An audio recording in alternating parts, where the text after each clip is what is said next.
Today I had a fun conversation with Madhava Setty, and I found it to be one of my favorite podcasts, but it was frustrating because we had some internet connection issues on his end, and so there was a few times we had to pause, and it was unfortunate because he was in such a good flow. So we're going to do a round two, hopefully soon, and I came to find out he was friends with Robert Forte, who's become a friend of mine, and he was on episode number 1. I'll be having Robert on again soon. So I hope you enjoy this conversation, and don't forget to rate the show on iTunes, Spotify, and YouTube, and share the episode. Enjoy.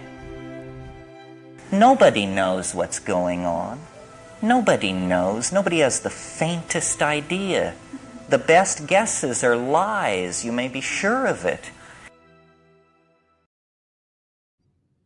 All right, Madhava, thank you so much for joining me this morning. Oh, thank you, Ryan. Thanks for having me on your show. Yeah, I've been exploring some of your ideas and listening to you speak, so I'm a little bit more familiar with you than some people that are going to be listening, I think, and it's nice to have you on and try to extend your mind to others because you just have a fascinating way of approaching first principles thinking. You seem to be very skeptical and discerning in a healthy way. And I'd love to share some of your journey and learn from you in real time and see where we can go here. I love exploring consciousness. Mm-hmm. Yeah. Your book, Woke, Yeah. I have not read the book, but I started dipping into it and seeing what you wrote about. And it seems very fascinating. And I also want to just start with the polar ice cap part of your life. I got into your website that showed that you were doing some work and that you would never consider doing that again. And I want to hear that piece because I have not heard you speak about that yet. Well, I was very lucky as a young engineer. I was only 25 years old, and I was working for an R&D firm here in Cambridge, Massachusetts. And um, I happened to be in the right place at the right time to be selected to go on a scientific expedition that was funded by the Office of Naval Research. And in my previous career, I was an electrical engineer and software developer. And I was working on a small team of scientists that were trying to promote the idea or possibility that we have the technology to track nuclear submarines under the ice cap. So this was a very strategic technology that would be used, obviously, for America's military superiority over. Back then, it was recently Russia, not the Soviet Union. But the reality of the situation is that most of the firepower, the nuclear firepower that we have, or at least the most tactical part of it, is underwater in submarines. And we know where all the nuclear submarines are when they're at port. And as soon as they leave port, we track them. But all captains go directly to the North Pole afterwards, or at least this is what they did, 35 years ago, is because once you go under the ice cap, you can't be tracked. And then you can emerge anywhere you want to or anytime you want to, and nobody knows where you are. So that's the deterrent, and it's also the strategic advantage we would have if we could track submarines under the ice cap. Anyway, that's the technological part of it, and the reality is that we went up to the close to the North Pole, up on the ice cap north of Greenland, where we set up shop and our research camp that had several dozen hydrophones, which are basically microphones that are suspended from the ice cap into the ocean. And then about 100 kilometers away, we had another station that would make very loud noises. That would be the ping of active sonar. And we would try and figure out if we could model the reflective properties of the ice so that we could, in essence, subtract it from whatever we're getting back to be able to isolate targets. That's where it was. But in terms of my own life trajectory, what happened to me was I had a conversion experience, if you will, as we were packing up at the end of our 6 weeks or 5 weeks up there, where the ice pack started to break up and we had to leave very quickly. And it's just too expensive to bring all of this equipment back to the States. So we scuttled a lot of it and we burned a lot of it. And we just left with our computers and our data and some other technical equipment that was very expensive. But as I was pulling up wires and taking down tents, I saw this pyre, this smoke, this black smoke that was, coming off the ice. in this absolutely pristine Arctic environment. And I thought, what? How did I get here? What are we doing, right? Right. Um, and I've, in retrospect, I learned a lot from that experience. And one of the things which I think is relevant to this conversation is that I learned humility, which is something that seems to be in great lack of right now, especially amongst the orthodoxy. And the humility comes from being around people who are really, really smart. And I think I had my first wake up call when I was 17 years old, and I matriculated at MIT, and I thought I was this hot shot, math genius. And a few months later, I was like struggling to get, B's in my math classes. And that was a very valuable experience. And then, 7 years later, I'm up on the ice cap working with these people who were just out of control smart. Hmm. But why were they doing this? Right? Why, like, what exactly motivated them not only to, uh, embark on this crazy scientific expedition, but why did they do this to begin with? And the answer really is that the problem was very intriguing. And, they are people who like good problems that are juicy and a Hmm. challenge. And the big picture sort of escapes them. So, um, yeah, so that was the first thing. And, I came back from that experience saying, I can't do this anymore. And I started taking classes in biology and chemistry so that I could apply to medical school 2 years later.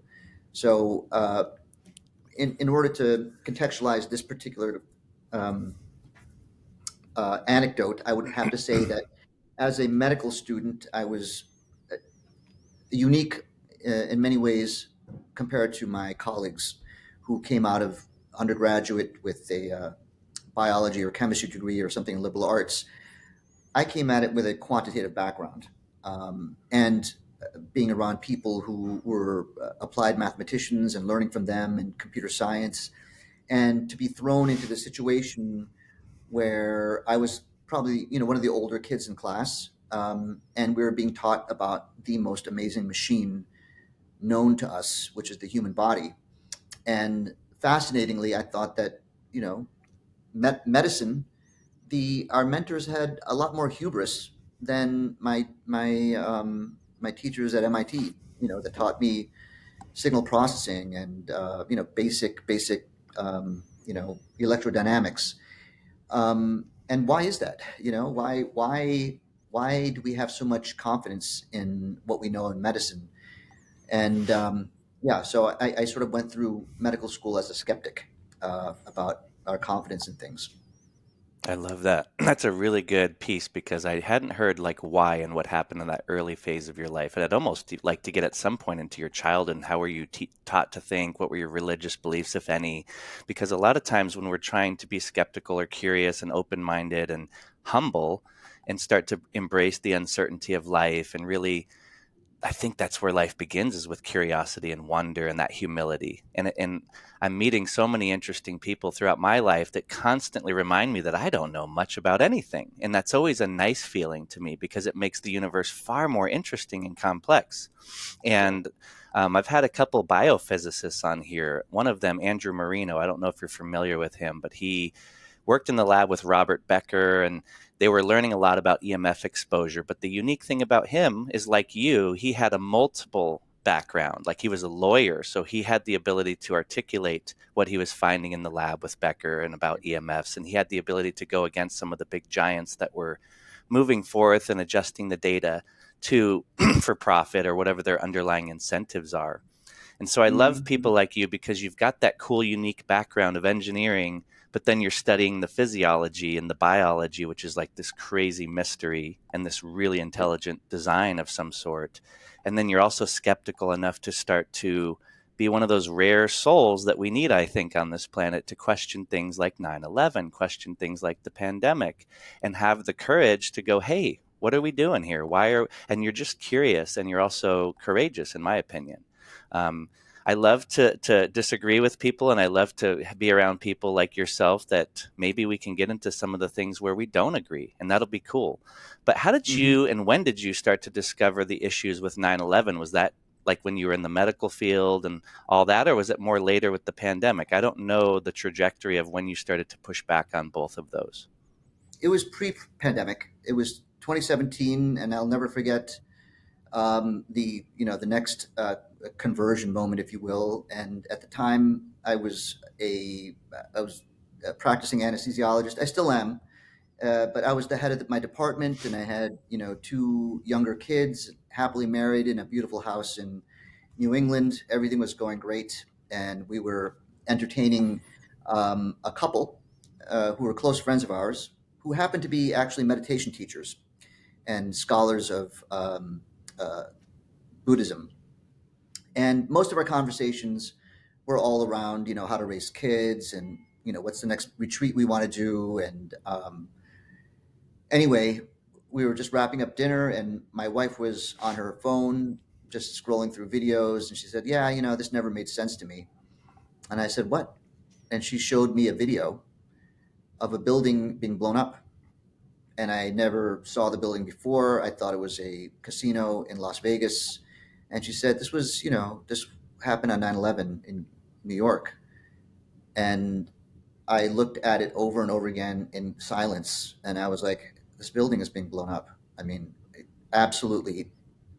There's no question. I mean, obviously there's always a little bit of uncertainty, but it's like, how on earth could anyone explain how this building could have come down? And of course, Ryan, you probably know, and your audience probably knows, I'm talking about the Salomon Brothers building, also known as World Trade Center 7, which stood about 100 yards away from the North Tower. And it was a large building, about, I think, somewhere near, it's maybe 600 feet tall, about 400 feet wide. It was built in 1984, a very strong structure. And not only did it come down, and not only was it not hit by a plane, it was the manner in which it fell. It fell, symmetrically like this, and all it takes is a few Google clicks to realize that it fell at nearly free fall. 95% the rate of gravity in the first 2 seconds, absolute free fall, which means if you were standing on top of the building when it started to fall and you dropped your keys, you would have hit the ground a split second before your keys did. And the question is, what happened to the 100,000 tons of steel and concrete that was holding it up? And what's the explanation? But anyway, I muttered out loud, finally, it's being blown up. And then our guests out of nowhere said, "Oh yeah, it was blown up, and they blew up the Twin Towers too." And I was like, "Who?" And this person said, "It's the Illuminati, it's the cabal, it's the the global cult that's been controlling humanity for thousands of years." And I looked at him and I was like, "What are you talking about, man? Like, this whole time, like, I've known you for years, you never sort of brought up this whole idea before." And it was fascinating, right? Because I didn't know about any of these things. Anyway, the point here is, what do you do when you're confronted with something like that? And this is where we're all sort of at a loss, right? Whether it's COVID or 9/11, the central question is, what do you do when experts disagree about what happened? And by experts, I'm talking about people who know more than you, that you simply don't have the capacity to understand their particular understanding of the technical aspects, or what we would call objective reality. You have two sources that are saying opposite things. In this case, with 9/11, you have the National Institute of Standards and Technology, which is a branch of the United States You're government, frozen the here. Department of Commerce. Froze up there. So I had about 10 seconds there where I lost you, but hopefully it captured some of it. But hopefully I didn't miss anything either. If you want to repeat that last maybe 10 seconds, you were totally frozen. Yeah, hopefully Riverside picked it up. But anyway, we're confronted with the same situation with regards to many things happening on the planet right now, which is, we're not experts, but we have situations and topics where experts disagree. And by experts, I mean people who know more than you do. How do you decide who's right? And in this particular situation with 9/11, one side, or one group of experts, is the National Institute of Standards and Technology, a department of a branch of the Department of Commerce. And these people are tasked with defining standards for how science should be explored. They literally set the standards for science, standards in technology. Now, and on the other hand, and they're saying that these buildings fell from non-explosive events, fires, basically jet fuel fires, or in the case of Building 7, just fire, like an office fire alone. But you have a much more passionate and growing group of experts. I'll call them the structural engineers and architects who have come together over the last 23 years and formed several groups that are extremely, extremely knowledgeable about not just fire protection, but also how buildings are put together and how they come apart. They're saying the exact opposite. So, how does a non structural engineer or architect decide who's right? And this also goes, let's say, with the COVID vaccines. I assume that your audience is at least aware that there's another story behind our public messaging that we have had for the last 5 years. But you have experts on one side saying that these shots are safe and effective, and you'd be silly not to get them. And you have a whole group of other people saying, no, actually, the data shows something completely different. So this kind of question is what fascinates me, as opposed to the data itself, because ultimately, as a collective, we're going to have to understand who is right and why. But we're talking about things that are very, very complicated. It's not easy for the average person to go and look at databases coming from the CDC or the Office of National Statistics from England and be able to say, well, actually, those numbers don't add up. It doesn't make sense what you're saying. Something is fraudulent about what you're offering to us as the truth. However, with 9/11, I think intuitively we should see that there's something wrong with the story, because I hope we have the ability to say, I don't know, but I can't just simply go along with someone who tells me that they're falling from a fire, because it certainly looks like it's being blown up. And if you actually look at the video footage of the Twin Towers coming down, I've got hair on my head that's very gray, and you don't, Ryan. So I'm not sure how old you were when those buildings came down. But I remember very clearly that for the first few days after the events of 9/11, which is in 2001, the footage of the North and South Tower dropping to the ground in a matter of seconds was everywhere. And then suddenly, nowhere. It was never, ever shown on network TV again. And the explanation was, well, it's just too painful for the victims of the families that were lost. Is that the reason? Well, if you actually take a look at those videos, you will see very clearly that there's much evidence that these buildings were being blown to smithereens in front of us. And I think that's the reason why they stopped showing them. But, for the rest of us, thank God for the internet that's still, not completely censored. There's ample videos out there that will show you that large building components were being jettisoned at very high speed laterally. You have squibs, which are these small explosive events that are happening far away from what's supposed to be the crush zone. You can see very clearly that the top parts of the building, the supposed pile drivers that crushed the rest of the building by its own fall, are missing. It's being blown up from the top down, both towers. And if we were supposed to pursue this with sincerity and open-mindedness, you would first ask yourself, how did they explain what happened, and then decide, you know, what you're going to conclude. And I would Yeah. say that all of the so-called experts or architects that go with the official story have never actually read what the official report says, because the official report from the National Institute of Standards and Technology tells us that they're not actually going to investigate how the building collapsed. They're just going to tell you that they're going to hypothesize what might have happened, but they don't even address what happened. during those 9 to 11 seconds where the South and North Tower came crashing down. So the point here is that there is no explanation that's given, despite what people think, that, oh, it's all been explained, or they go to popular mechanics, which is another, rag that can offer, truthful explanations about some things, but they have no problems lying about something else. So anyway, to contextualize this whole thing is that was the moment for me where my whole life changed, and I thought, holy moly, if if if I was unaware of this, what else have I been unaware of? It's a paradigm shift.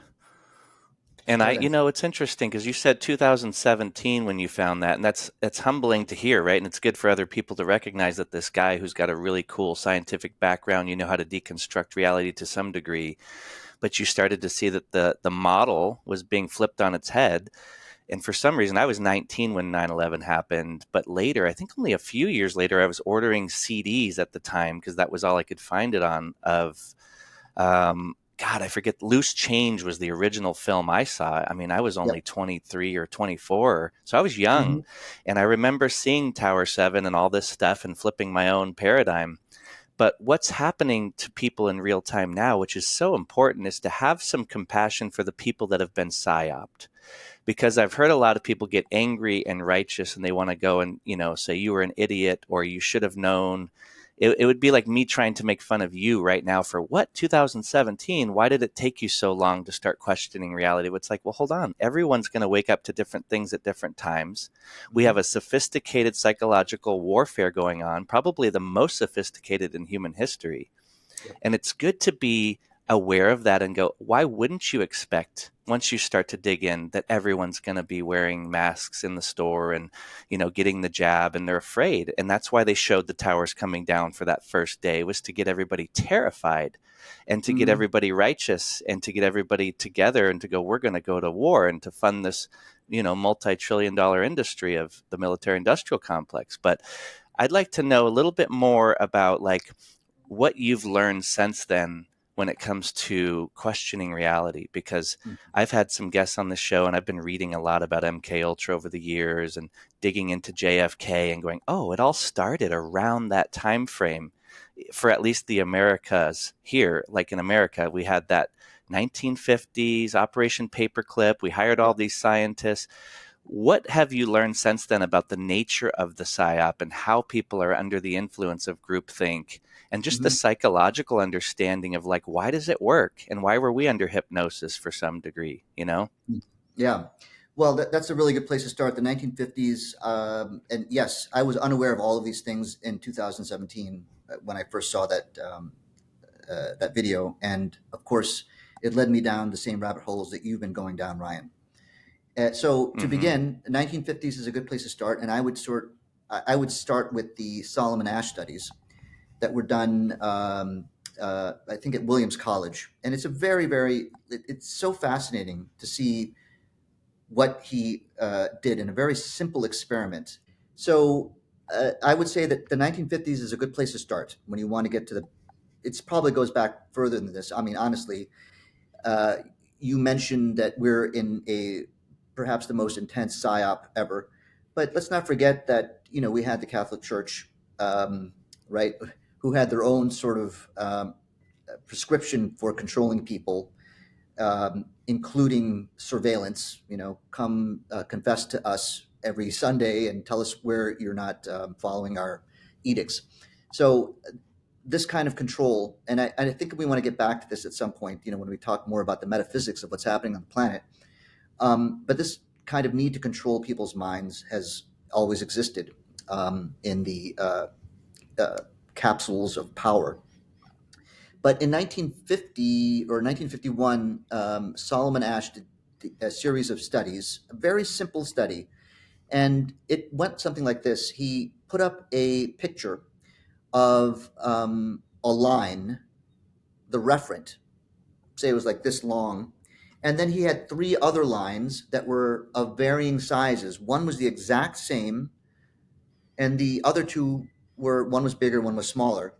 And as the control experiment, he just wanted to see if people could accurately identify which of the three lines matched the referent.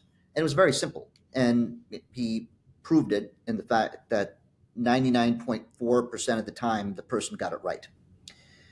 However, he designed an experiment where the subject was put into a room of a dozen people. The subject thought that the other people in the room were part of the same experiment, not knowing that they were the only subject. And they went around the room, and each person um, chose which line it was. Now, when those other 11 people were programmed to pick the incorrect line, they all picked A, let's say, the shorter line, clearly shorter, where B was the right answer. 1 out of 3 times, or 33% of the responses from the subject, adhered to the group. So you went from, a 99.4% accuracy to only a 66% accuracy when the person was surrounded by people who were picking the wrong line, right? So what does that mean? Well, what's interesting is that of those respondents that got it wrong, there was a subset of people who knew that they were picking the wrong answer, or had a lot of reservations about picking the answer, but they picked it anyway because everybody else picked it. There was also people who were extremely unsure, but they thought that they should just go along with the groupthink. And then there was another subset who didn't even think for once that they were answering incorrectly. They just almost subconsciously picked the wrong line. So this particular study was used by the CIA to figure out how to control large groups of people. Now, when you can induce 33% of people to pick the obviously wrong choice, without any without anything else on the line, imagine what you could do if, first of all, you made it very, very painful to pick the wrong line. In other words, if there's incentive to going along with the group and there is a lot of punishment to stand against it, you're going to get a lot more compliance with the group. And I think that's what we're seeing today, because not only is it obvious that, let's say, doctors like me, for example, who've been speaking out against the pandemic response and all of the data and the CDC, we were faced with not just losing our credibility, we lost our medical licenses. Thankfully, I did not. And we lost our platform, our YouTube channel, and we got decimated on social media. And you can see why so many people who should have known better didn't. It was just too hard. So this is in response to what you said about, like, let's have some compassion for the people who got it wrong. There was an enormous amount of social pressure to pick the wrong line, let's say. So that has a lot to do with where we are today. What did I also want to say about that? So that's sort of how this has been injected into the ethos. Mm-hmm. And as you mentioned before, Ryan, you were talking about paperclip, yes, and obviously the big part of this is Project Mockingbird, where the CIA had admitted, I think in the early 70s, that they had their operatives working in mainstream media that were directing what was being said. Mm-hmm. So the media, I think, is the first and most important domino that will fall. It's not so easy to prove to people about complex matters that you're right and the experts are wrong. But if you can demonstrate very clearly that the media is lying to them, then we have the opportunity to expand awareness as to what's really happening on the planet. Yeah. So that's where you think the best starting point is just to see that there is a there. Like there's a curtain and you need to look what's behind the veil, but you don't necessarily need to go and be as diligent about finding all the pieces first. It's more about just reckoning with the fact that you've been lied to, and that's a huge starting point. That's usually where your belief systems, your BS, I call them BS because we've all got them, and to not get righteous about them. But I love the Solomon Asch study. I know Robert Forte is a guest I had on, and he broke that down for us once. And it's like, Oh, once you understand the components of human psychology and you apply them to the media, and you have this propaganda machine, and now you have social media, and then they were censoring, and it becomes this funnel of mind control. yeah. And people, I don't know still to this day, like, why is it a tribal thing and we evolved to have that desire to be part of the group, and that's why the Solomon Asch studies work, because it works well when the group and the leader is good, and then we survive better. So we have this hive-minded way of thinking. And so once you even recognize just the systematic way that the species thinks, you don't want everybody wide awake and questioning everything, because then you don't have the ability to build the pyramids or to get together and have a leader. So it almost makes sense to just start thinking of it as just an evolved trait, and to just be humble enough and curious enough to try your best to rip down your belief systems to the best of your ability and seek the truth. And the Hmm. truth is an ongoing process. There is no truth. The truth is that nobody has a clue, you know, about the nature of reality. We can only have this little micro concept based on our experience. I know. Yeah. I mean, 100%, Ryan. I think you hit it on the head. The truth is out there, but I hate never attainable. The search for the truth, through scientific inquiry is never ending. And I see that you're frozen, so I'm going to keep going, assuming that we're okay.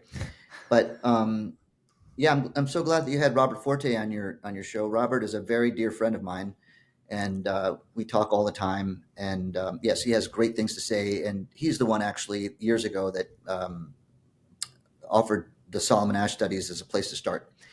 Wow, But that's really cool. Sorry to hear, yes, sorry to interrupt, but that's really neat. Robert's a friend of mine now, and he's actually coming back on the show pretty shortly. I really appreciate him.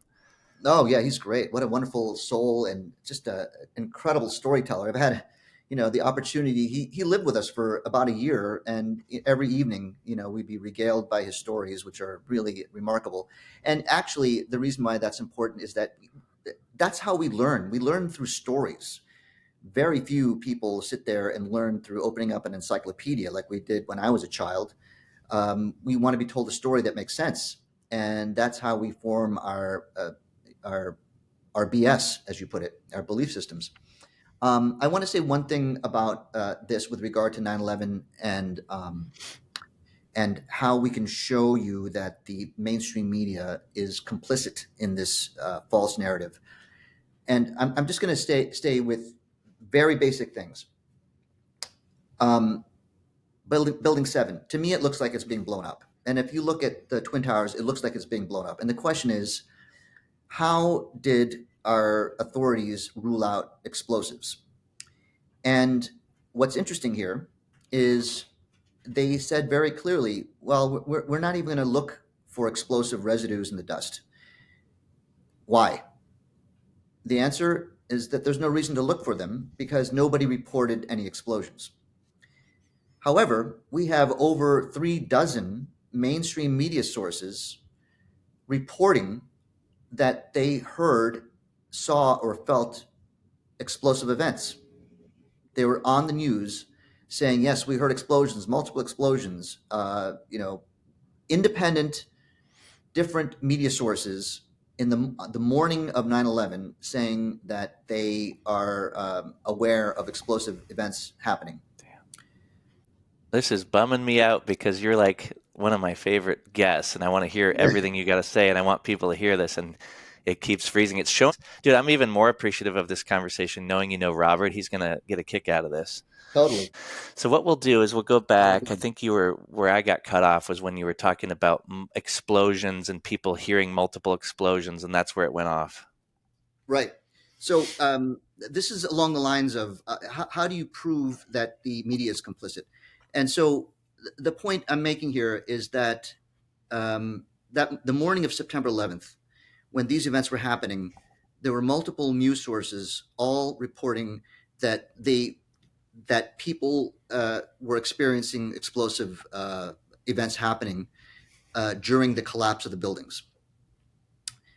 Then, work by a very dear patriot in the 9/11 Truth Movement, Graham McQueen, compiled a list of 118 firefighters whose oral testimony included witnessing explosive events. Now, these were unprompted. They weren't asked, "Did you hear an explosion?" They offered it up, themselves, that's what happened to them. So, how then is our the authorities involved? How do they explicitly ignore all of the testimony of witness to explosive events? That was the fundamental reason why they did not look for explosive evidence. Now, why did they do that? Well, I don't know, but let's just take a step further. If there were evidence of explosives going off in those buildings, all three of them, how then would they explain the planes hitting the building? Now we're stuck, or they're stuck, with a very, very difficult proposition. Nothing makes sense now unless you realize the fact that terrorists wouldn't need planes and explosives. They would need one or the other. You can take them down with planes, or you can take them down with explosives. Why would you need both? The only folks that would need both would be conspirators who are trying to hide the true mechanism of destruction by using planes to hide the real mechanism, which is the only thing that could actually bring those buildings down the way they did, through explosives. So that's where we're stuck. And the point here is, look, you may not, buy into all of this stuff, but don't you think that our media should have asked some questions? Like, hey, we were witness to explosions. Why didn't you look for explosive residues in the dust at ground zero? Like, where do we hold the authorities accountable? We're not. That's the point here, is that the media, who you're trusting, is not holding our authorities accountable. So why would you trust anything else they said? And I'm not saying that everything they say is wrong, but why would you trust them inherently or implicitly? That's where you throw in the uncertainty that hopefully leads to what you brought up before, which is curiosity. If you don't have any curiosity, forget about it. Just go ahead and trust who you want to trust. And I wish you a good life. And I'm not interested in exploring things any further if you have no curiosity. And that's something that's very difficult to instill in somebody, but it's very easy to extinguish in somebody. All you have to do is make them afraid, and curiosity Yeah. goes out the window. You just want an answer, Yeah. No, I think it's an amazing trait that we all have innately. It's part of being a child even. You're born and you're exploring. You're little scientists and you're little artists. You want to create, you want to explore. And then our school system obviously is a little indoctrination center. All school systems are to some degree. And then people are afraid. I think fear has always worked really well. But I'm curious, I don't know when you wrote Woke, but was it after? Because you seem to be focusing on this particular 9/11 subject because you're like, this happened in broad daylight. If they can get away with this, let's go further. And it's like you're trying to show people a little window of, maybe is this why you focused on that? Because the pandemic sure is a good place to start too. Or you can go into MK Ultra, which is what Tom O'Neill did, or other folks that are like, here's some major things I want to show you about the nefarious actors that come together to deploy psyops on its own citizens. Mm-hmm. So there's so many starting points, and you don't know which one to show people. I Yeah. mean, I'm a fireman, so I've been walking around called the conspiracy theorist my whole career. Yeah. Even last night at the dinner table, it's just like, if you question anything, you're the weirdo. And I've just learned, like, I can take it on the chin because I know better. I don't need to, subscribe any longer to hive thinking. And I know Mm-hmm. that I'm also very susceptible to falling prey to the next event. I'm not like immune to it. So, and I understand where they're at. So it's like this little sense of compassion because I know that people are just under the influence of this incredibly complex system of psychological warfare. Yeah. But yeah, why did you focus on woke? When did you write woke? And why did you seem to make that the priority of your life for some point in time? Because that's a lot of energy. Yes, it was the 9/11 discovery in 2017. And the reason why I wrote the book, and this might give your audience an understanding of the content of the book, hopefully you'll read it. It had to do with the discussions I had with very smart people after I woke up, if you will, to 9/11. I had friends from MIT that I spoke with. I had friends who were mechanical engineers, and I was shocked that they would throw away the very basic their very basic understanding of how the physical world behaves because they simply could not sit with the idea that this anesthesiologist could be overturning the science from NIST. Like that was too hard to believe, as opposed to their explanation violates the third law of motion. Like, are we engineers or are we just people who just are we lay people? But you're an engineer and I'm an engineer. I'm a doctor now, but I still have my engineering background, and I'm not asking you to believe me because I work for the defense industry and I have a background in applied mathematics. I'm saying this is basic stuff. How are you throwing this away? Like, where is the foundation of what we know? And if anyone should know that, it should be you and me. Like, why can't we agree? And so that was the impetus for writing Woke. Is to how do you bring a curious, intelligent mind to apprehend where they're stuck? And I feel that 9/11 is part of a much bigger tapestry of events that clearly demonstrate that we are being sold a story about history and about what's happening on the planet right now. The problem is that if you tell the whole story, people will think, "Oh my gosh, you believe everything is a conspiracy. So why should I believe anything?" But on the other hand, taking 9/11 as a standalone topic may not be the way to do it because it's an isolated event. Unless you can show them all of the other events that were distorted, then they may not be able to grasp 9/11. So the book itself is a way of approaching this obliquely. And I begin with storytelling, simple vignettes that will lead the reader into a conclusion that seems extremely reasonable, but then you reveal what actually happened. I have a bunch of stories that approach it in that way, and in telling the story and then demonstrating the reveal, I offer the reader, here is where you got stuck. Where did you get stuck? For example, the presumptive legitimacy of the majority. This is where you went wrong because everybody was believing it. That's why you believed it. Do you understand that that's what happened to you? Or rejecting an idea because they're wrong, or is it because that you're right? That's two different things here.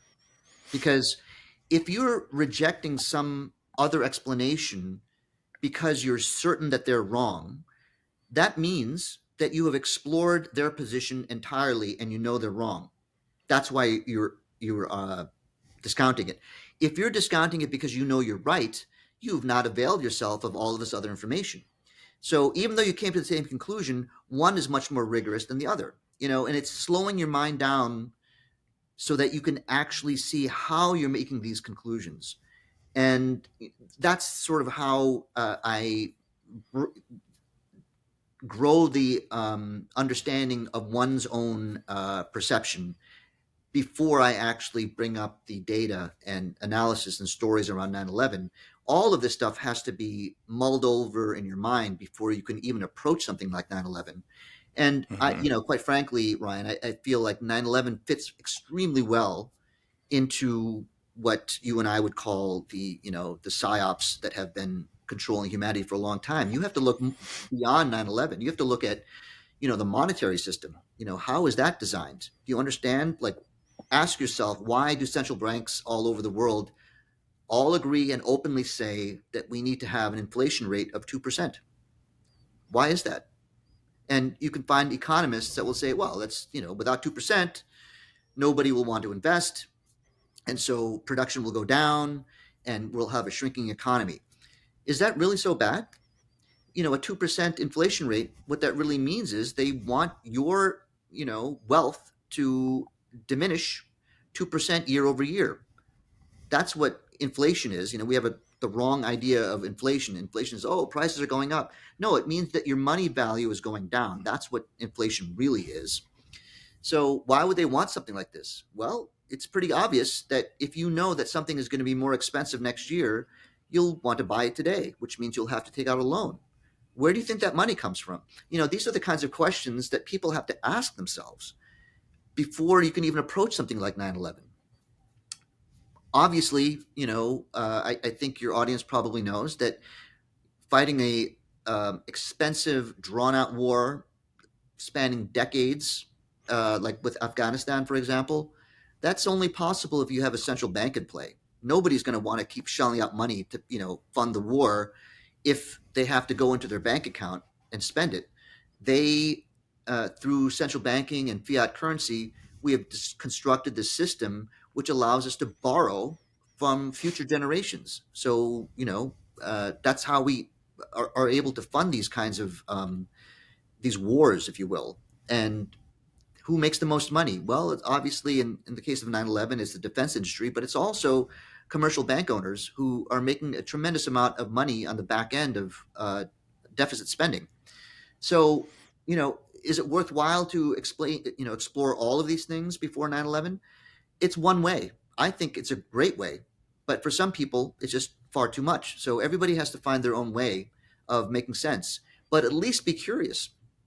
Right. And I love where you're going here. And I like to remind myself too that I have people that I love in my field, and I'm sure you do too, that are just busy. I always say raising kids, and they're working full-time jobs, and they're trying to keep their head above water, which is just the nature of the system that's been designed to keep you busy. Yeah. And I would love to drill into some of the ways in which you think you can build an immune system to bullshit. And everyone has a bullshit meter. And I have a lot of guys at work and people I love that have really good ones when it comes to like day-to-day interactions. And I could use them even as like a meter stick for seeing if this person's telling the truth or if I'm going to make a business deal. But then when it comes to something like 9/11 or COVID or whatever, they're completely under the influence of that element of distraction. And so for me personally, my best resource for determining what is going on is to start to unplug more. And I have a lot of practices in my life, and I'm thankful to have found them where I'm out in nature camping or hiking without headphones in, or I'm floating in sensory deprivation tanks, but a lot of stillness and unplugging from what you would call the matrix or the attention economy, what they've created here with the blue lit screens and just pounding you with information. We have to unplug a little bit at times to find our own inner knowledge, gnosis, like to really see and to listen and to tap back into what you would call God or spirit and pray, like real prayer, not where you're begging for more of what you want or wishing things wouldn't go bad, but more about being grateful for the fact that something's happening and then listening to and paying attention to and being curious inwardly allows you to go in any direction infinitely. I started to realize that in the float tank years ago. I was like, oh my gosh, if I'm genuinely and sincerely curious about any subject, doesn't matter what, you get quiet enough and give yourself permission to go deeper and deeper, and you get more and more doors and answers, and it leads to an infinite world, which is incredible. Mm-hmm. But if you're the opposite and you just start to just suck down whatever the media is telling you or whatever the mainstream narrative is, you're just being indoctrinated, and your mind gets smaller and more limited and it more narrow. And that becomes your ego, which is what I would call like your identification with your mind, your thinking. So it's fun to explore this stuff because when you start to dissolve your identity with all of your belief systems, your BS, and you start to unprogram, for me, it's like, let's unpack and unlearn. That's actually more of learning and being curious, is to let go more than to cling on to more. Yeah. You're able to see a lot broader, right? And it seems like so mindfulness and all that, as much as people want to avoid it and think that it's some health practice, it's actually your connection to the whole thing. you know. So anyway, I'd love to hear your strategies to build your own immune system for BS and what Mhm. you think about some of that. So, yeah, thank you for allowing me to respond to that because you bring up something very, very important. And what I would like to say about that is all of those techniques that you just uh, explained are very important. However, in my own path, I have uh, it's but it's it's very clear to me that just because you're a really good meditator or you take the time to investigate doesn't mean that you are going to come up with the right answer.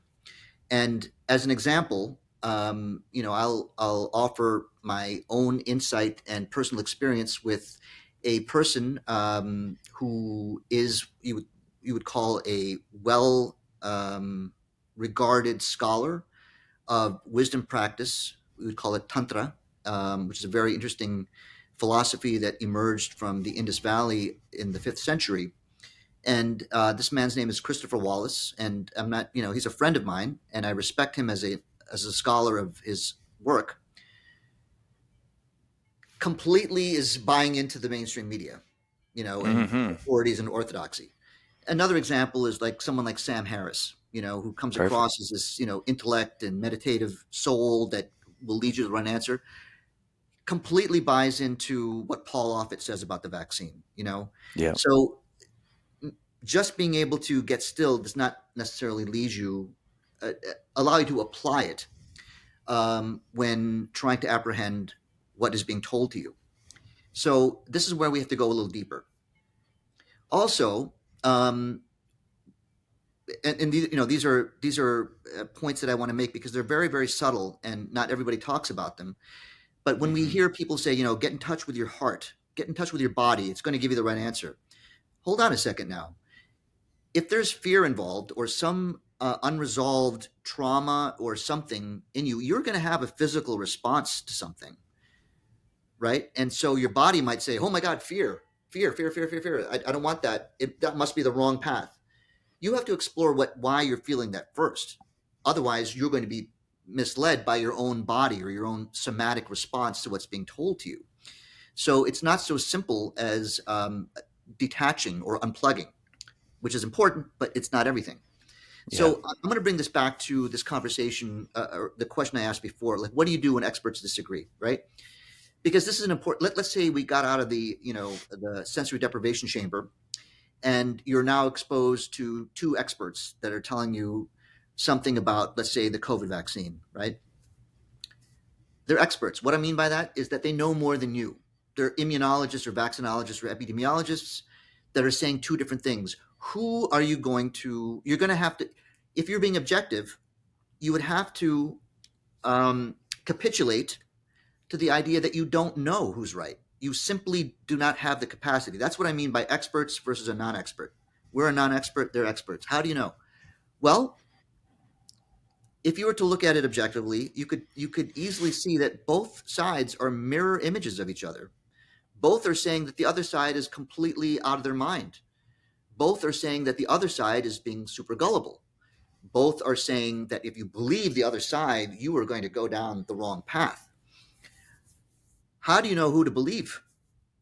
Well, there's one basic difference, which is one side is saying, "Come on, can we talk about it? Can you let's debate it. Let's show me what your argument is and I'll show you where you're wrong." And the other side is saying, "No, no, no, no, no. We're not going to debate anything because if we debate it, people will get the wrong idea."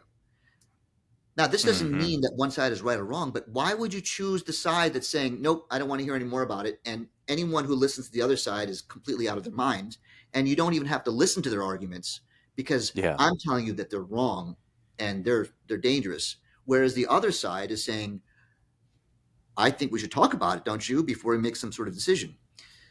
Why would we pick the one that wants to suppress debate? Like, what is it? Like, now you start getting into your own biases and where you're being pushed to choose. And Hmm. that's something that for some reason was completely lost on the public. Like, how on earth Hmm. would it be okay to not let qualified voices speak? Out of fear, danger? What? How do you know that they're wrong?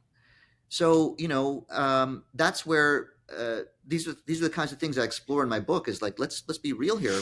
If we really want to know, we won't be able to know. The whole book is about being actually, being comfortable with uncertainty, because when you really start going deeper and deeper, you're going to come up with an amazing, amazing discovery, which is you actually don't know. You're I only love that. believing, right? And there is a very big difference between knowing and believing. We interchange these things all the time. And what 9/11 taught me was that my entire worldview, or my BS, if you will, was based on pure belief. There are very, very few things that you know. And what do we mean by know, or what do I mean by know? I mean that you are aware of an immutable fact. You know it. What does belief mean? Belief is an understanding that's based on third party opinion or trust, right? For example, a lot of the engineers I talked about with 9/11, ask yourself, or ask them, what would it take to change your mind? And you should ask yourself that too. Like, what is it going to take for you to change your mind? And for me, with regards to 9/11, it's like, okay, you want to change my mind? Show me an example of how the third law of motion is being violated. Then I'll start believing, I'll open my mind. For those folks, even the ones with engineering training, if I were to ask them what would it take to change their mind, you know what it would be? I bet you can guess. Well, if our authorities come back and tell us that they were blown up, I'll believe them. If the New York Times reports that they were blown up, then I'll believe your story, Madhava. Right? It's a third person that's changing your mind. Mm-hmm. Same thing with the COVID vaccines. What would it take to change your mind?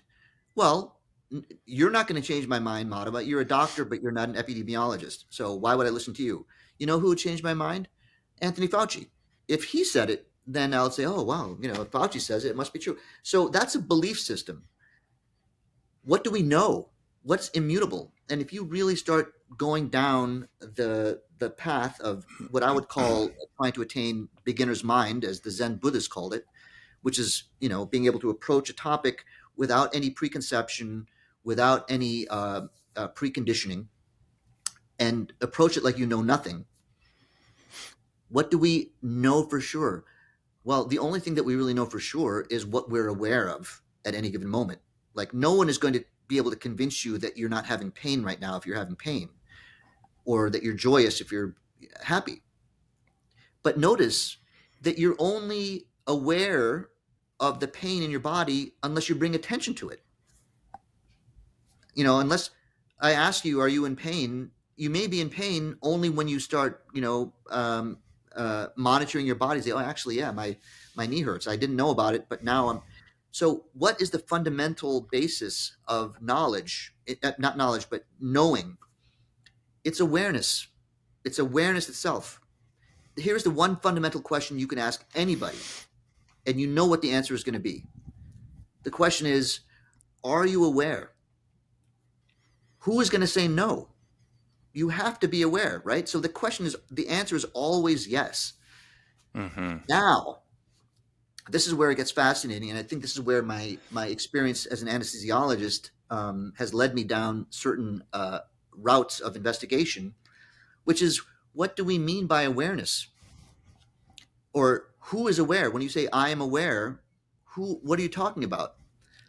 And I'm asking this specifically in this context, which is, do you think that you're a biological system that gives rise to awareness, or do you think you are awareness itself that's animating your physical body?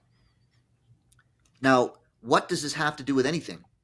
Well, it has to do with everything in my mind, because Western medicine is based on a philosophical principle called materialism, which is the fact that matter in and of itself and its interaction with self gives rise to everything, including awareness.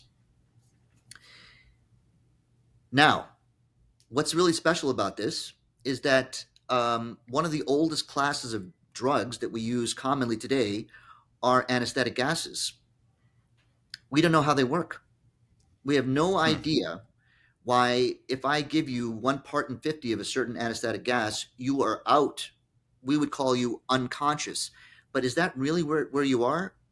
Is consciousness suspended and end and then get reinstantiated when the anesthetic gases come off? Or are you continuously aware, but you're unable to recall what happened to you while under anesthesia? We have no way of answering that question in Western medicine. But we should be able to do a little thought experiment and just examine, for example, how we approach the body as Western doctors. And Western medicine is based upon a deconstruction of the material body. Everything, we started off as anatomists, um, dissecting the body into organ systems. And then we developed better means of looking at things. We developed microscopes and we cut tissue, even thinner. Now we have histology. And we keep deconstructing the human body until we have a field called molecular biology. Everything is, based on molecules. How are we going to approach a problem of how an anesthetic gas works using this paradigm? Well, we did some very smart things. We have identified structures in the human brain that are active in people who are awake and are dormant in people who are unconscious. Okay, so does that mean then that consciousness resides only in those particular neural structures in your prefrontal cortex or your midbrain? That's what's aware? What about your toe? What about your knee? That's not aware? Just that. So that's where we are. And if you deconstruct that further, you're just going to end up with molecules. You're going to end up with, sodium channels opening and closing. Where is the awareness? How are you going to ever expect that your dynamic multisensorial experience can be explained by the interaction of molecules? Where is the intelligence? Where is the awareness there? It's not. It can't be. I mean, that should be, self-evident, because if you're just if you go looking around for molecules, that's all you're ever going to find, right? Is there going to be a consciousness molecule that represents your whole, ability to interact? No, of course not. So what is really happening here? What is our model of awareness? Now, here's where it gets wrinkly. First, as I said before, we don't know how the gases work. We don't know why it potentially suspends activity in these particular structures. That is the biggest mystery in Western medicine today is anesthesia. Secondly, we also have thousands of reports of people who survived near-death experiences in the hospital who can recount what happened accurately. How do you explain that? Moreover, they explain it in a way that they say that they observed what happened from outside of their own body, from above, and they can tell you what was asked for, and almost universally, when they return to animate their body, their whole life has changed. They approach life with a much more abundant way of examining their life experience. They no longer fear death, and they drink in their life experience with so much more attention and gratitude, whereas the rest of us are afraid of death and we simply don't appreciate what we've been given.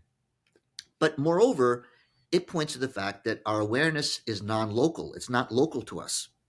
There's no Hmm. other way to explain it. You cannot just say that's an exception to a rule and continue to follow the rule, right? Right. Now, this gets even more weird because there are also great stories of reincarnation, which is where this Hmm. all leads in terms of like the psyop. Now, how do we know that reincarnation is happening? And I understand that this is a very, very provocative topic because we have certain belief systems around what happens after we die. Um, but the reality is we're never going to know what happens until we die, right? So, what is Hmm. our model as we approach our death? Something that is inevitable.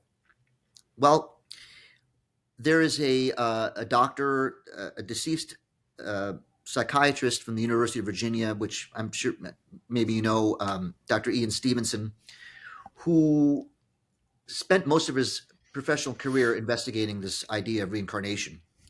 Now, he'll be the first person to say that there's no proof because we have no way of measuring this, your awareness, or how to track it over multiple incarnations, let's say. Yeah, are you okay? Interesting. Yeah, I lost a couple seconds. You were talking about NDEs and some of his evidence because he constructed so many hundreds of accounts, but I think that's about where I couldn't hear you, and then I must have. Okay, just to lead back into this, there's the near-death experiences, and then there's the evidence of reincarnation. And the reincarnation question and topic is absolutely essential because I believe that this is the greatest psyop, and I'm going to explain why I think that is in a second. What is the evidence of reincarnation? Well, there is no physical evidence because we're talking about something that's metaphysical. We're talking about a soul's journey through multiple incarnations. So the greatest argument in support of reincarnation came from Ian Stevenson, who was a psychiatrist at the University of Virginia, who spent his professional career compiling stories of people who said they were reincarnated. Who are these people? These people are not middle-aged, housewives saying that they were Cleopatra. These are children. From the time that they could first start to speak, started talking about a life they had just lived. And some of these people, some of these children, their parents, rather than deriding them for telling these crazy stories, documented the stories and encouraged these kids to recount what they could remember.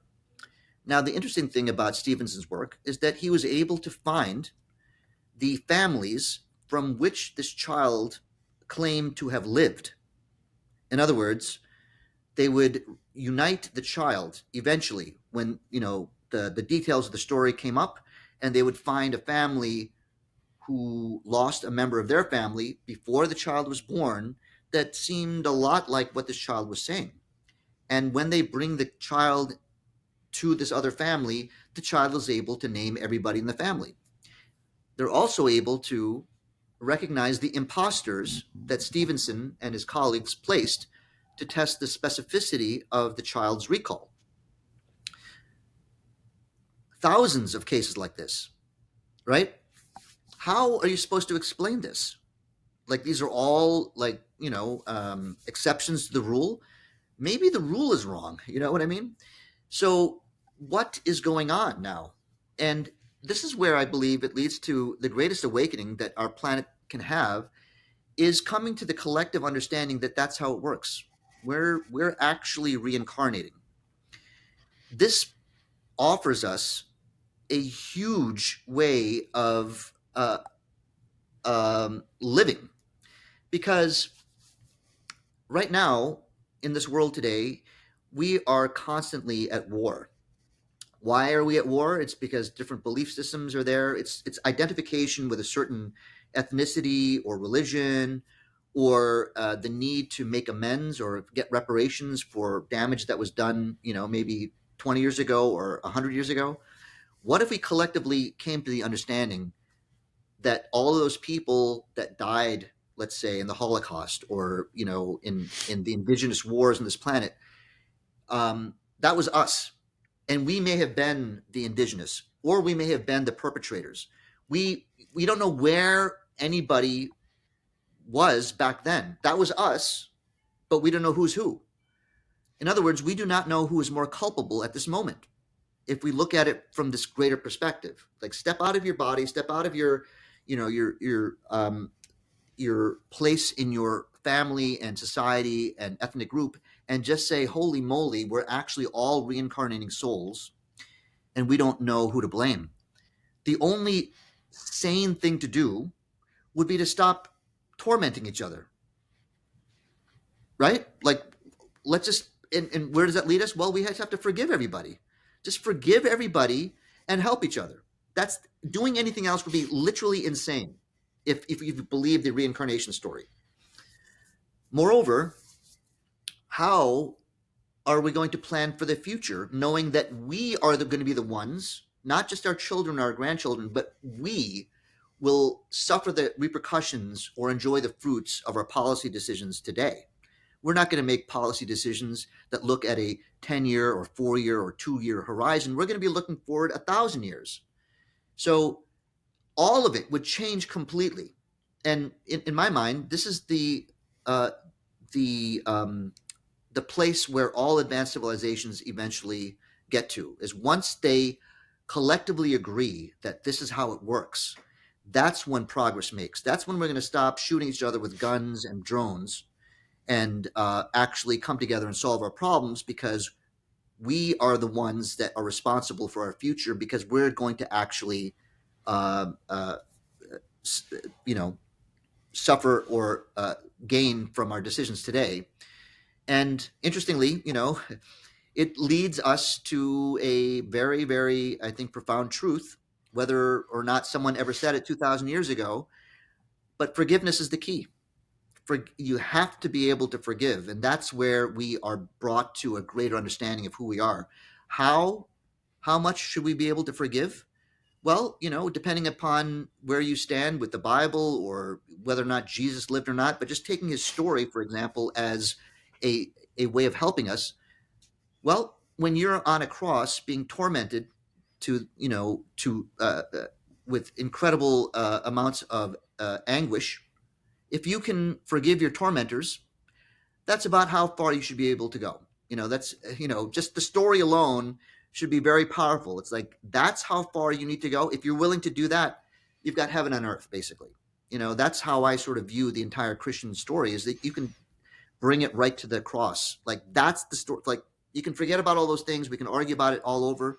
But if you can't understand that that is the essential teaching that could liberate the planet, then you might as well go back to fighting your wars and spending your billions and trillions on everything else. So, uh, where did I want to go with that? So, this is something to consider. And again, before we lose track of how we got here, I'm saying we don't know how anesthetic gases work. We have all of this evidence of reincarnation. We have near death experiences. When exactly are we going to come together and drop these silly ideas that death is the end of us? If you can understand that the death of your physical body is not the end, then you no longer have to avenge other people's deaths based, on absolute terms. This doesn't mean that life isn't precious, but it means that there is no end to us, and we will never terminate. This is a very dangerous for a population to hold for authorities who want to control us.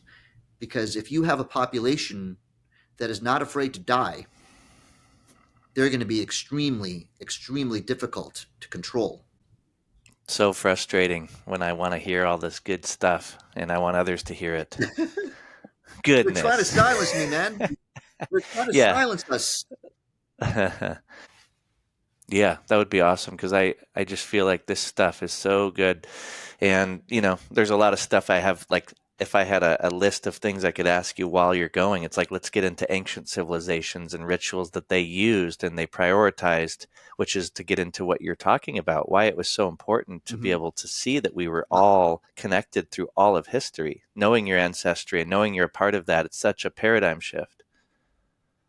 And remote Well, viewing, and I've I had think, experiences. I've been lucky to have the DMT experience and to have the ayahuasca and the plant medicines that have shoved me into that understanding. And it's like, these are important experiences if done in the right way, where you're not being indoctrinated or hypnotized like mhm, Robert gets into. But yes. Well, I think this is where, I've explored these ideas in other podcasts before, but, here I'm going to offer you um, a more nuanced insight. And these are my own insights. Nobody has to believe me. I'm just, you're going to have to weigh this against what you think and what your value systems are. But the first thing is that there's a beauty in not knowing, right? And I think that actually is a part of this experience we're having in this plane of existence. And, of course, I'm speaking to people who understand that there's many planes of existence, obviously, but if you don't believe that, then that's fine too. But in this plane of existence, we are faced with the fact that we can't know for sure. And that is part of this experience. The other part of the experience um, is that there's shadow and light. And we, I think, incorrectly define it as good and evil. And um, in my worldview, there is no evil. There's lots of bad things and there's suffering. But categorizing it as evil means that we need to eliminate it, or we have to suppress it or destroy it. And I feel like this experience is about light and shadow, and it's a dance, and it's a struggle, and it's a wonderful struggle. And there's going to be defeats and there's going to be victory, but it's all very temporary because we all get recycled again and again, and we're infinite beings. So, how do we want to dance, and how do we want to interact with what we would call the shadow? Is what this is about. And I feel like the only way to approach this is to uh, uh, approach it with a loving heart and with an absolute resolve not to comply with things that you disagree with. And that, to me, is the only way that you're going to actually effectively address the shadow in the world right now, whether that's, pedophilia and mind control, or, a depopulation agenda, false flag events. All of these things, I believe the orchestrators of those kinds of events are operating at a higher plane than this struggle where we're fighting with each other with weapons or vaccines or whatever, or misinformation spreaders.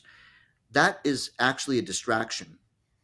They're trying to keep us uh, affixed in this limited perspective of who we are as someone that has to fight.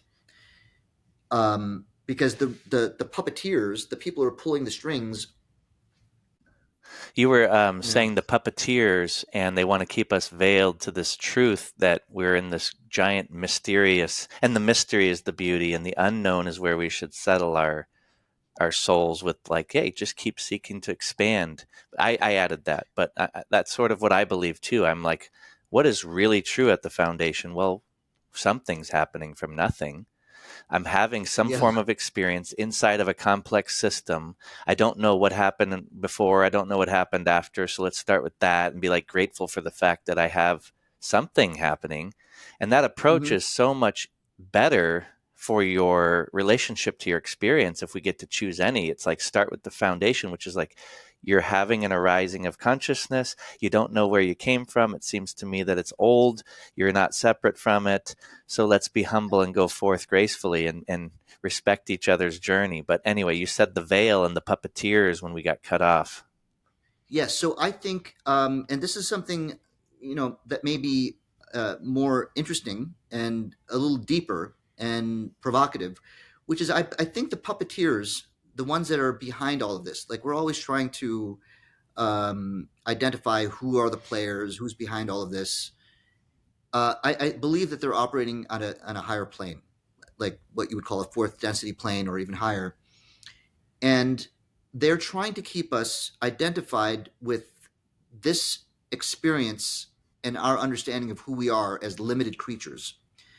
And so um, it's a distraction to bring hate into this, and this need to destroy evil, because that brings us down to a lower vibrational energy where we're looking for accountability and punishment, and all of these things that are associated with a life that is based upon termination at death.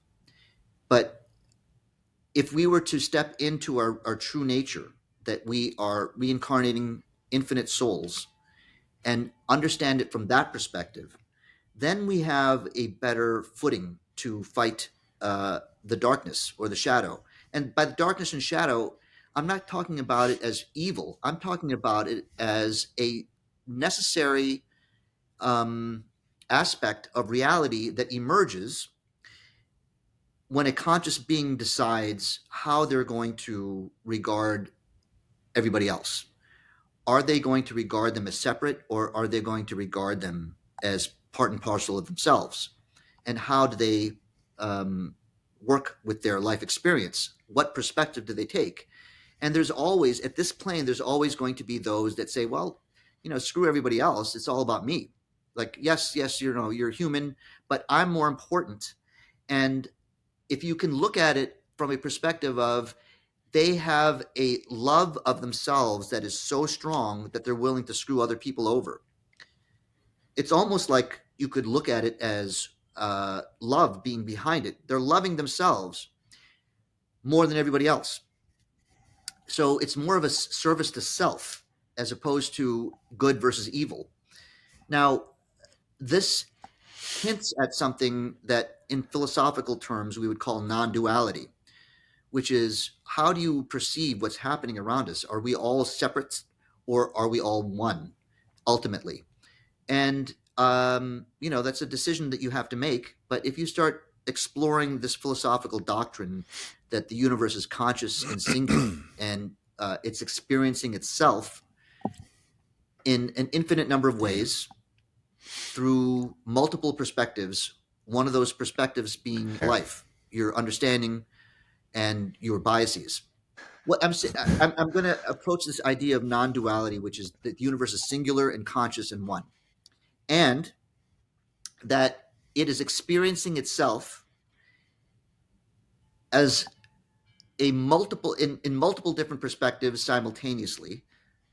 One of those perspectives being you, as someone with limited understanding, a series of experiences that have molded your way of thinking, and it is one interpretation of reality and itself, and it's enjoying this. It is a conscious, singular entity, and it's everything.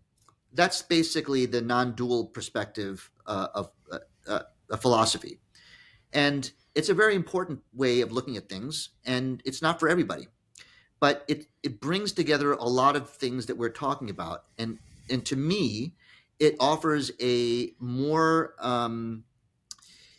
uh, compassionate way of looking at this experience and other people. And I, for one, believe, to reiterate in case we lost it, is that those that are controlling the strings right now are operating at a very, very profound level beyond what we're seeing in front of us with control. It's really the interjecting of ideas into the collective that you are small, you're limited, you're going to die, and you have to protect yourself. And that is the way you control people's minds. I believe that's the currency that they're dealing with. They're not looking for gold or lithium. They're looking for the control of conscious beings and how we operate and think. That's really behind all of this stuff. And so, if you approach it from that perspective, how do you meet that kind of effort? And you can either meet it with anger and violence, but that brings you down to this level where we're trying to attack the puppets as a puppet, as opposed to let us approach the puppeteer as a puppeteer, and realize that they are acting in a way that is self-serving, and by doing that, they are offering us a tremendous amount of catalyst so that we can actually hone our skills as loving, intelligent human beings in the way we respond to their advances. And this kind of understanding, or this idea, of course, is not going to resonate with everybody. I understand that, because it feels really good to win and receive vindication and um, kill the bad guys. Yeah. However, And because it's also a subscription of a belief system, so it's not necessarily true. It's just a orientation once you get to the yeah, founding principles, which we've talked about, which is we don't know, the great mystery.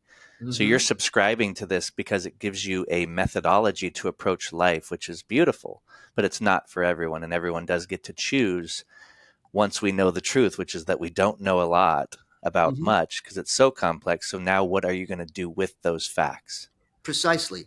Now, let's examine this idea of not knowing. Okay, I mean, this is where it all comes together. We started off with 9/11 and Solomon Asch, and now we're talking about metaphysics and reincarnation, but they're all related.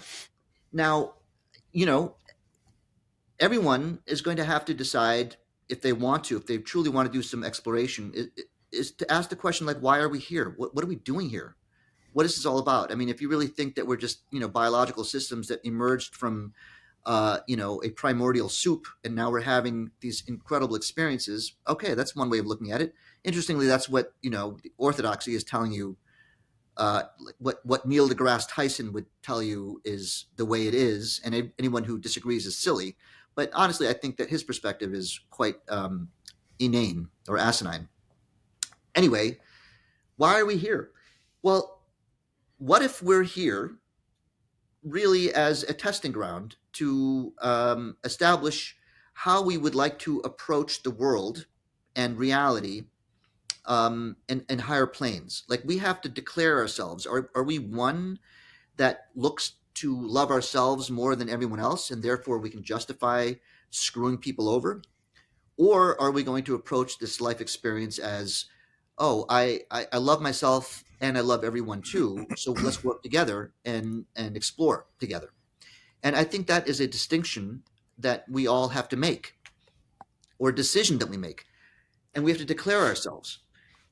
This is where not knowing is very important, because we've been indoctrinated in many different kinds of religious ideas and doctrines that if we do the right things, what will happen? Well, you'll be rewarded with with an eternity in heaven where all your dreams come true. Okay, that's great. That's a great way of getting people to do good things. Um, However, notice that by choosing to do good things so that you go to heaven, you're now in sort of a transactional perspective. Now, imagine you embody and accept the idea that you don't know. You don't know if there's a heaven. You don't know if there's a reward, but yet you decide to sacrifice for other people anyway. There is a difference. There's a vibrational difference in how you're aligned with love versus control. Because by accepting the fact that you don't know and you're going to do good anyway, versus I'm doing good so that I can be rewarded, that's a difference. And I think that's a very important difference. And that can only, come about if you embrace uncertainty and realize that we actually don't know, and that's part of the experience. So yes, we should do our scientific exploration, and we need to keep like looking for better ways of doing things. I'm not saying you shut down your curiosity. I'm just saying accept the fact that we actually, when it comes down to these kinds of understandings, we're never going to know for sure. There's no certainty here, and that's part of the experience. Yeah. I love that because I've had great teachers and friends and mentors and people that have really shown by a living example what happens when you think of your actions as think of everyone else first. Like para el bien de todos is like for the good of all. Mm-hmm. And if you don't know what's going on and you see for sure, which I have in my career for sure in my life, suffering, you see it on a consistent basis, all Yeah. kinds of suffering, mental health issues and just blatant trauma. And you read history, it's just brutal. And if you see that there's something happening from nothing, and the first thing you notice is that there's also suffering, your life could be of service to minimize suffering in your own life and in the lives of others without knowing what the hell's going on. Yeah. And if you're doing that, it feels really good to minimize suffering at whatever level it is. And a lot of the suffering comes from the programming and the indoctrination of what we would call ourself. And so you brought me back to something earlier where you were like, you can't just trust yourself and go lay in a float tank because half of what you know isn't true. You're being forced to reckon with a lot of uncertainty. So I'm careful when I say trust yourself, because a lot of yourself is BS. You're filled with just so much emotional scrutiny and things that have been handed to you. Mm-hmm. And so I really like this because humility and the courage to lean into uncertainty and the unknown, which is something I'm a big fan of. I've learned that in my life. And then I've had my subjective experience of going, okay, there's a lot more going on than I thought consciously, whether it be out of body experience or seeing just, you could call it the psychedelic experience, and just being humbled by the fact that you don't know much, but they're suffering. And so in my life, I'm like, I'm cool with that. I'm going to lean into the uncertainty. I'm going to try to keep a healthy, pain-free body and mind and try to find peace. And I'm going to do my best to leverage whatever I've discovered that minimizes suffering with others. And I'll have conversations with people that have discovered different ways of thinking or different tactics, or maybe you got to get out in the sunshine. I've been talking to a lot of people about light and how impactful that is for our physiology. But not knowing if things go on forever, you do know that you're here for a blip of time. And so there's people being born. It's obvious that whether or not you get to come back, which I think we do, I do subscribe to this infinite reincarnated energy. But I'm not going to subscribe to the degree that I know. I just go, I'm going to act as if so.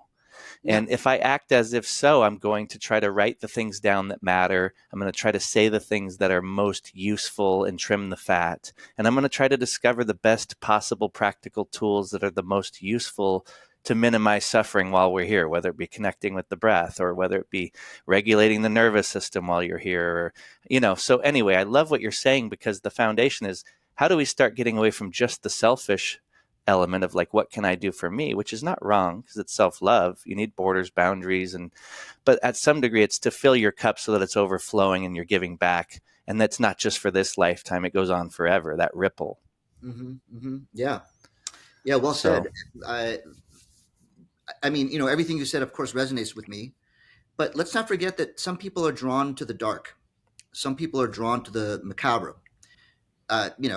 Why do people watch horror movies? They get off on it. So does that invalidate their existence?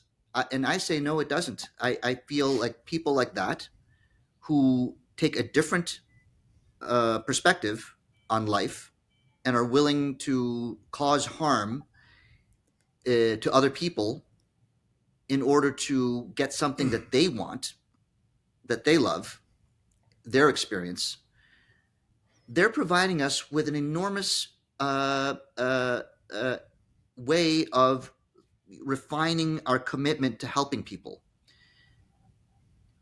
Like, like I feel like you and I, and there's a lot of people, Robert, all your guests who are trying to make the world better. We're in a sense warriors. We're warriors on the planet right now, not the kind of warriors that carried spears and laid siege to a castle, but we're in a war right now, an information and a war on clarity. And this would be far less interesting if it wasn't for those assholes out there. You know what I'm saying? So they've offered us a phenomenal experience to exercise what we've gained from our own understanding and try to spread something that we believe is better for everybody. So in that sense, this, what we're doing right now, you could call it a video game, really. Like, we're in this game. We want to win. We want to. We're learning the rules of the game, and then if we die, we're just going to put another quarter in and come back. Like, what have we learned from our previous games? The problem is that we don't remember what happened to us in our past life, which makes the game even more interesting. There's obviously something that gets transmitted through the incarnative iterations, but we don't necessarily have access to it through our cognitive mind. I think it's stuff that our general direction and biases we have probably come about through lifetimes before, and that in some sense directs us. But what we can only offer, I think, to people is clarity as opposed to the truth. It's very, very difficult to come at someone and say, look, here's the truth. Here's the truth. We hear that all the time, right? Tell us the truth. Here, I'm going to give you the truth. It's like, we don't know what the truth really is, but we can be very, very clear. How do we get clear about what we're thinking and what other people are saying?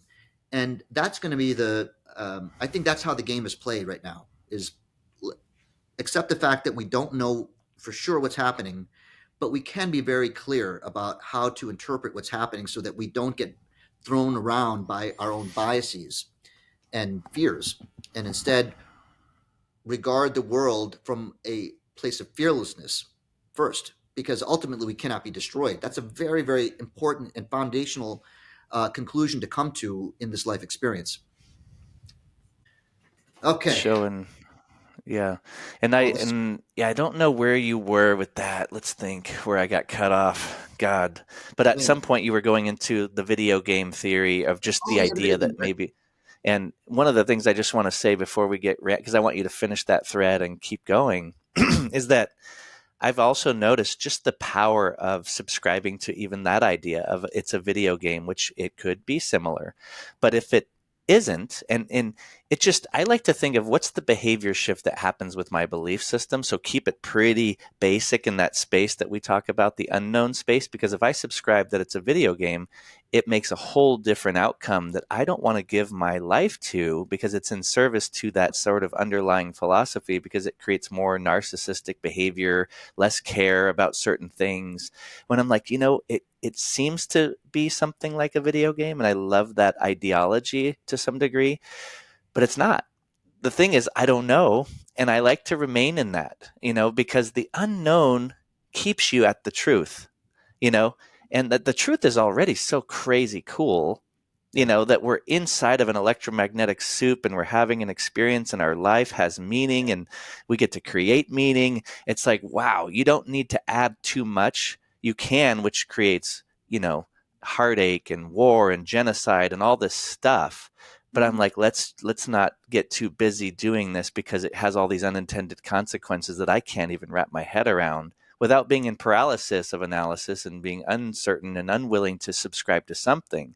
Mm-hmm. So I stick to the foundation of being grateful, being curious because it leads to all things, and service of others, and enjoy the ride, not take it too serious. Those are foundational truths for me that I'm like, I can't go wrong with that. Don't hurt others to the best of your ability. So anyway, please give me more of what you were going at when we got cut off, and then we'll try to keep going. I think you're doing well now with uploading. So, Really? It says I'm only 4%, but we'll see. oh, weird. On mine now, it's showing 93, and you're clear.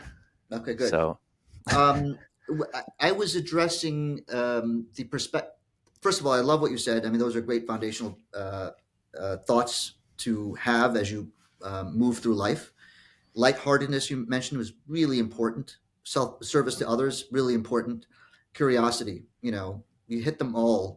That's the way to. That's the way I like to live my life. I was introducing the idea of the video game as being very representative of what this is, in the sense that we're learning the rules of this game as we're playing it, and we also can either jump into the game and become the avatar in the game with this idea that when the game is done, we're dead, and we play the game that way. Or you step out of it and say, oh, actually, I'm in a video game and I can always put in another quarter if I die. And that perspective, I think, is more useful, because if you're going to subscribe to reincarnation and a transcendent soul as our identity, then we're more like the person who's putting in another quarter. But I don't want to have that misconstrued as to think that this is just a simple video game, with quarters, and it doesn't really matter what happens. The reality is, we know that it's far more than that, because there's suffering, as we brought up before. That's undeniably real, and it's something I like to avoid personally, and I would like other people not to experience it. So it is real in that sense. Um, so let's not get lost between it's not real, it's a video game. No, it's a video game and it's real. It hurts when when you play it wrong. But it gives us the opportunity to approach life with fearlessness, as opposed to I'm about to die if this guy gets me. And that brings us to a place of great power. And I'm not sure if I got cut off last time, but this is the kind of thing that an authority would not want to have percolate through the zeitgeist. The idea that we reincarnate and there's nothing to fear, that makes it very hard for people to control us. And that is the currency. How many minds can you control like, imagine someone who has literally billions and billions of dollars. I mean, what do they really want in this life experience? Like, really, like a bigger yacht? I mean, at some point, they're going to know very early on in their pursuits that material wealth really doesn't buy you anything. Neither does having more wealth, because you can pretty much buy everything you want. But what's really, really important, I would imagine, when you reach that level of, say, power, is how many minds you can influence.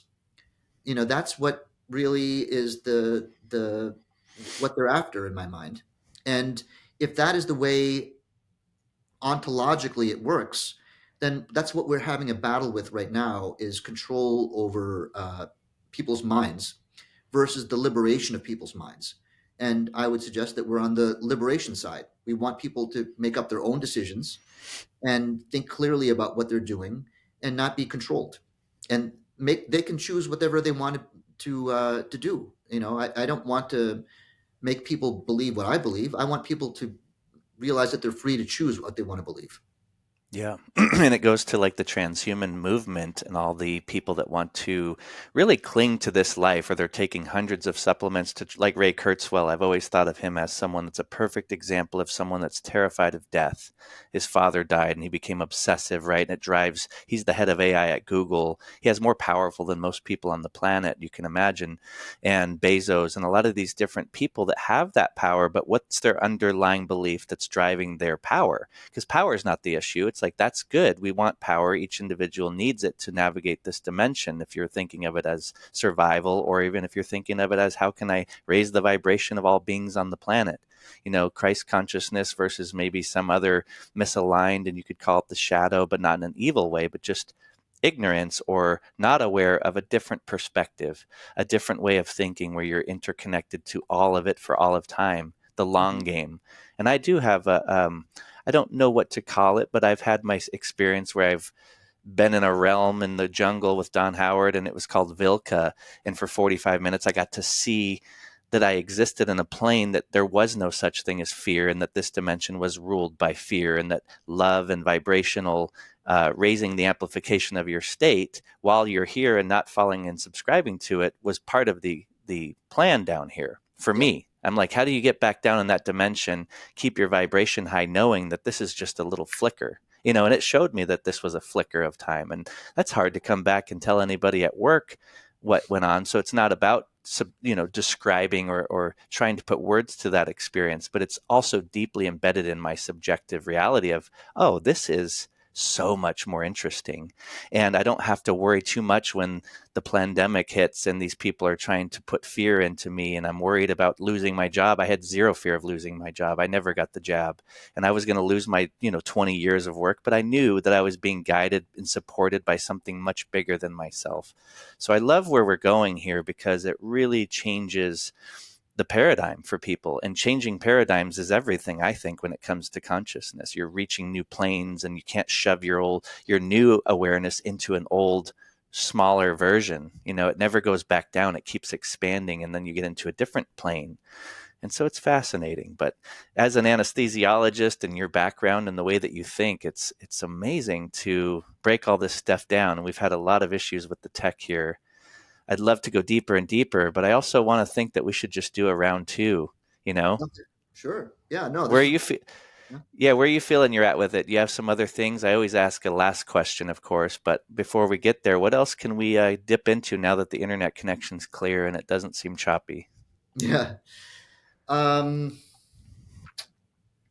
well, um, I think we laid down a really good foundation of where I'm coming from, and I have to say that I'm, grateful to you for platforming what I have to say. Um, and I would love to do a round two. And let's be, I think we should give ourselves some credit, despite the technical problems. We hit a lot of topics, Yes. and we hit them from, I think, a perspective that is more important than getting into the weeds. um, because I could speak to you for 2 hours about the COVID pandemic, and the book I wrote came out before the pandemic. It was happening as the pandemic was unfolding, Hmm. and these are topics that I've explored very deeply in my own writing and working for Children's Health Defense. And so, but that's not necessarily where we are right now. I think that what we've hit here are more important, is our approach to what we're seeing as opposed to show me the data. Because ultimately, why would you believe the data, right? It's the person who's delivering the data to you that you have to believe or not believe, or you go look at the data yourself. But I think we fool ourselves all the time by saying, "Oh, I'm data driven. I'm data driven." Like, how do you know that the data is right? That's the thing that really scared me during the pandemic, is when you go and look at what is supposed to be official data, it's wrong. It's Mm-hmm. demonstrably wrong, and not everybody can see that. But multiple examples of where our authorities are telling you, here are what the facts are, and they're not right, and they don't admit to it being right. So my point here is that the problem is not simply by knowing what the data shows, because the data could be flawed. And so we have to take a closer look at our own understanding of how we come to conclusions about what is true and what isn't first. So in that sense, I think we did a pretty good job. Yeah, no, I definitely love it. I know you and I and Robert together could have a really nice time chatting for hours. It's one of my favorite things to do is explore consciousness. So, if you were going to die today and you hadn't written books and there's nothing accessible and this was the last thing you could say to somebody, what would you want to share with the world? Don't take yourself so seriously. I love that. Yeah, have a little good time while you're here because we don't know enough to worry, do we? We don't know, and it's a fun thing. Avoid suffering and try and tell some jokes, some really good ones. Um, you know, there's always people out there that just don't get it. That's fine, but consider that for a while. And something about joke telling is really, really, I think, humbling, right? Because at some point you realize that you were fooled, and you can laugh about it. That's where that's what jokes are, right? You think you're going this way, but then boom, the punchline sends you over here, and you realize, oh my god, I missed the whole thing. The whole thing was right in front of me, and I missed it. So have a few jokes at hand. That's where you should go when you have nothing else to say, I think. I love it. Yeah, I think the cosmic joke, the whole thing might be, and it's nice. Comedy's really, really useful. So I appreciate your time, brother, and I hope we can do this again. It was really fun. Yeah, man, that was great. Bring me on again. I love what you're doing with your podcast. I hope this gets out there and people find some uh, value in this conversation. Absolutely. Thanks. Thank you for listening to the episode. Be sure to subscribe to the show on Spotify, YouTube, and iTunes, and rate the show. I hope you enjoyed the episode. What we call reality is in fact nothing more than a culturally sanctioned and linguistically reinforced hallucination.